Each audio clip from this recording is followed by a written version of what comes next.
SLC foundation म्हणल्यार एक राष्ट्रीय मट्टाचे एक फाउंडेशन आसा तांतू आमगे देशाचे सकड सारस्वत जनाक सहाय्यक जेवचे कार्यक्रम हातूंत करता आसा ती ताजे राष्ट्रीय अध्यक्ष जावन आसचे श्री संपत सारस्वत हांणी राजस्थानाची आतां तांणी गुजरात सुरत थंय तुकून हांगा आयलेंची हें एक संमेलनांत भाग घेतशे एक राष्ट्रीय मट्टाचे नायक आजी आमगेर संगत आसा ती म्हणच्याक म्हाका संतोष दिसता। नमस्ते संपत जी, मेरा एक सवाल है हमारे वीक्षकों के लिए, क्या आप बता पाएंगे कि सारस्वत समाज अब हर जगह बिखर गया है, हम सब सरस्वती पुत्र कहलाते हैं, हम सभी migrated from the Kashmir and Saraswati river, whatever, Hashmati river it was called earlier, and that is what the research says.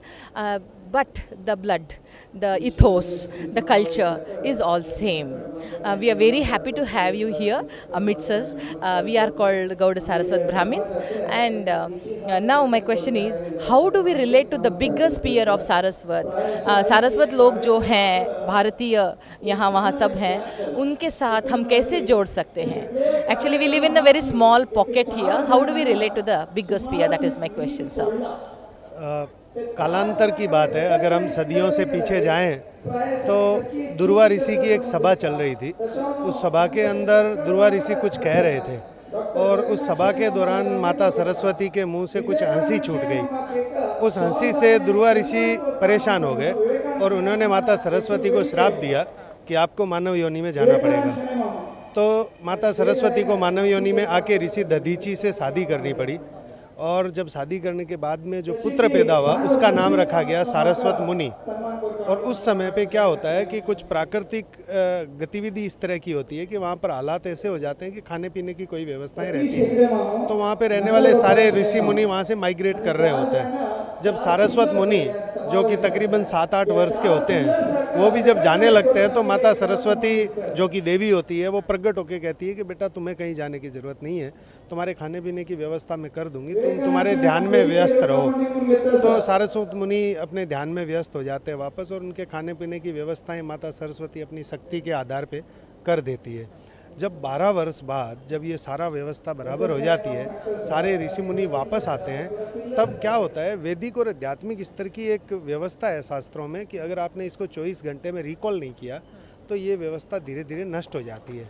तो वो जो साधु संत थे वो एक कॉमन मैन बन गए क्योंकि उनका धर्म और उनका आध्यात्मिक स्तर खत्म हो गया। अब उन्हें एक नया ऋषि चाहिए जो उनको वेद पाठ का पठन करवा सके। तब वो सब पता करते हैं तो एक पता चलता है कि जंगल में एक 18-20 साल का बालक जो अभी भी वहीं पे बैठ के तपस्या कर रहा है, तब वो सब उनके पास जाते हैं और उनसे रिक्वेस्ट करते हैं कि भाई आप हमें वेद पाठ का पठन करवाइए।